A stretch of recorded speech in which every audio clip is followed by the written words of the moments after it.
So, what if our whole idea of being healthy is, well, wrong? We've gotten so focused on just not being sick that we've kind of forgotten what it feels like to be truly, vibrantly well. Today, we're going to explore a completely new goal, making that leap from just surviving to actually thriving.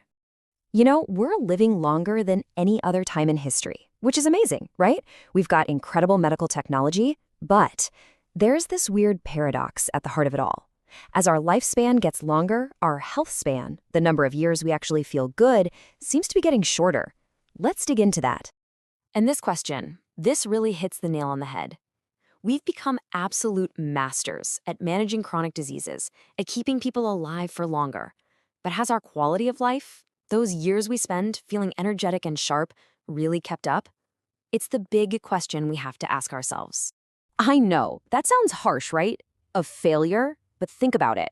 Our healthcare system is incredible at emergency interventions, at pulling us back from the edge. But it hasn't been nearly as successful at building real foundational health from the ground up, so we don't get to that edge in the first place. To really see what that means, look at this number: 50%. That is your lifetime risk of developing coronary heart disease. It's literally a coin flip. This just goes to show you that for all our incredible advances, our reactive approach is leaving this massive, massive gap in preventative care. So, where is this gap coming from? Well, a big part of the answer might be in the very standards we use to define health. It's like we've set the bar not at an A+, but at a C-, just good enough to pass. We've all seen RDA on our food labels, right? But here's the thing you have to understand about it. Its original job was just to figure out the absolute bare minimum of a nutrient you need to not get a crazy disease like scurvy. It was never, ever designed to be a roadmap for peak performance and vitality. And this right here is the fundamental shift in thinking. The old goal, the RDA on the left, that was just about preventing disaster. But the new goal, what we're calling optimum nutrition on the right, is about aiming for that A+. It's about achieving peak vitality with an ideal intake of nutrients that's actually personalized to you. This quote just says it all. The RDA, it keeps the lights on. It maintains life. But it's not going to give you the power to really light up the whole city.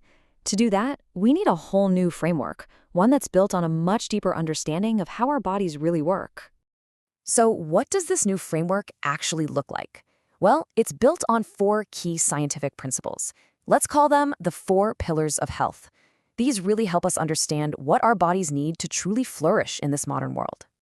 Okay, pillar number 1. Our bodies are still running on ancient software. Seriously, our genetics were coded millions of years ago on a diet that was packed with things like vitamin C and omega-3s. Our modern processed diet is just so far from that original blueprint, and our health is paying the price. Second, and this is a big one, biochemical individuality. The whole idea of one-size-fits-all nutrition is, frankly, a myth. The science shows that your personal need for a nutrient, like vitamin A, could be up to 30 times higher than the person sitting next to you. Your body isn't a generic machine. It's unique. The third pillar is synergy. Think of nutrients like a band.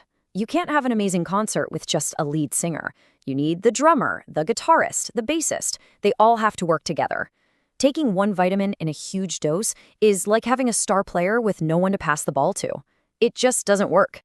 Okay, I know this diagram looks a little intense, but it illustrates that teamwork perfectly. Just follow the lines from any one nutrient. You can see it's connected to dozens of others.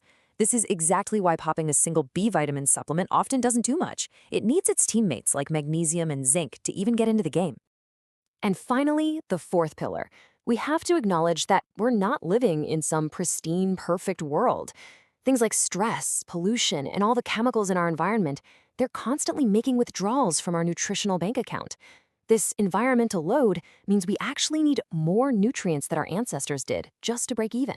So once we get the right fuel in the tank, based on those 4 pillars, how do we actually use the machine?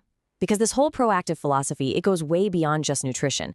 It's also about moving with intention, with purpose, to build a body that's resilient and strong. And let's look at a really practical, real-world example of this philosophy in action. It's an exercise system that uses walking sticks, specifically designed to build functional strength and confidence, especially as we get older. This super simple practice has 3 pretty profound benefits. First, it gives you stability, which helps reduce that fear of falling that can really limit people's lives. Second, by using the poles, you're actually taking pressure off your spine and joints. And third, that pushing motion activates your core muscles, building what the creators call a natural invisible girdle that protects your back. How cool is that? Okay, so this all sounds great, right? But how do we actually put it into practice? How do you start to figure out your own unique needs and build a proactive health plan? Well, that's where the toolkit comes in. A truly personal plan has to start with a personal assessment, and that means looking at 3 key areas. First, symptom analysis. This is all about learning to listen to your body's little whispers, things like ongoing fatigue or muscle cramps. Second, lifestyle analysis.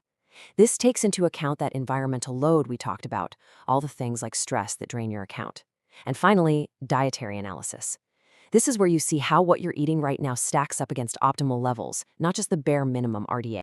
And this right here is a brilliant practical template. It's about abundance, not about restriction. At its core is this super simple pattern.